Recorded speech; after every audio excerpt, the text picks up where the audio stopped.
It is time now to talk about legal issues in the news. 6 on Your Side legal analyst Greg Isaacs is here. It's always good to see you, Greg. Lori, it's a pleasure to be here. Today we're focusing on this case, the case against 2 of the men convicted in the death of Ahmaud Arbery, but this time it's coming out of federal court, as we've reported, where a judge is saying no to a plea deal. Greg, a lot of people thought this case was done. Explain this for us. Well, this case was already tried in state court in Georgia. Ahmaud Arbery was chased by men loaded with guns in pickup trucks, cornered. Their excuse was they thought he was vandalizing homes in the neighborhood. A struggle went off, the gunfires, and wow, there was a cover-up for a few months, but eventually criminal charges in state court. The McMichaels, father and son, received life sentences without parole. The third actor received a life sentence without the possibility of parole, and now they move to federal court. Well, let me ask you this. Why were they entering plea deals despite having already been convicted? Well, under the doctrine of separate sovereigns, you can be convicted in state court and federal court. They're separate entities, separate sovereigns. So you see that when the Department of Justice really wants to punish somebody, often in a high-profile case. The McMichaels were charged with a hate crime of interfering with rights based on the fact they deprived him of his right for life, liberty, pursuit of happiness because of his color.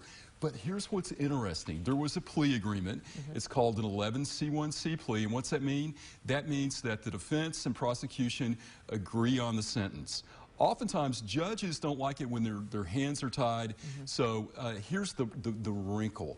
The agreement was a 30-year sentence was going to be served in federal custody. So at the heart of this plea agreement was preferred conditions of confinement. Okay, let's talk more about that difference between federal and state. And the victim's family says, hey, we want them to serve time in the state. Right. Since they were convicted in state court, the victim's family became irate. And as victims, they had a right to address the federal court. And they said, we want these individuals to serve time in a state penitentiary in Georgia. The lawyers for the McMichaels said, hey, we want to serve it in a federal situation, a federal penitentiary. So here's what is really unique and unheard of. Pursuant to the 8th Amendment, you cannot have cruel and unusual punishment. Our penitentiaries have to be humane. But there is a fight on which facility they go to, and the victims want one they perceive as less humane. Defense lawyers want one they think will be better suited for their clients. Interesting. But either way, it's going to be 30 years. The judge may reject it, force them to trial on Monday where they're looking at life. We'll be watching. Thank you. Thank you, Greg. And if you have a legal question, send it Greg's way. We'll see if he can clear it up for you. Just email askisaacs@wate.com. And remember, we have Greg on for Ask Isaacs every Wednesday at 5:30 right here on WATE 6 on Your Side.